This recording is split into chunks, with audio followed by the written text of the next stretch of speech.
நேத்து என்னோட WhatsAppல ஒரு ஸ்டேட்டஸ் போட்டேங்க. இந்த வாட்டி கப்ப எஸ்ஆர்எச் தான் தட்டி தூக்க போது அப்படின்னு சொல்லிட்டு. அதுக்கப்புறம் அந்த ஸ்டேட்டஸ பார்த்துட்டு எனக்கு என்ன நடந்திருக்கும் அப்படின்றத நீங்களே கற்பனை பண்ணிக்கோங்க. ஒரு அசிங்கமாயி போச்சு குமார்.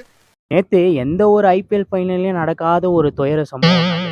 எப்பவுமே மேட்ச் முடிய போதுன்னா, பாதியில ஆடியன்ஸ் தான் எழுந்து போய் பார்த்துருக்கேன். இந்த வாட்டி எஸ்ஆர்எச் டீம் மேனேஜ்மெண்ட்டே பாதி மேட்ச்ல எழுந்து போயிட்டாங்க. மேட்சோட ஸ்டார்ட்டிங்லயே கோழி தலைய திருவுற மாரி தலைய திருப்பி போட்டாங்க. திருப்பாட்டி நீ ஆட வேணாம்ப்பா இடுப்பாட்டி அப்படின்னு சொல்லிட்டு அவரையும் திருப்பி அனுப்பிச்சுட்டாங்க. மார்க்கம் ஒரு மார்க்கமா அவுட் ஆயிட்டு கிளம்பிட்டாரு.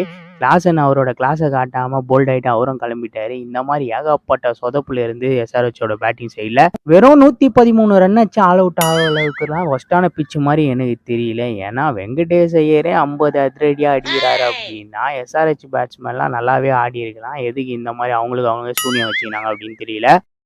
குறவழி வரைக்கும் சோத்த போட்டு வண்டியில ஏத்திட்டு வந்ததுக்கு உன்னால என்ன பண்ண முடியுமோ அதை பண்ணி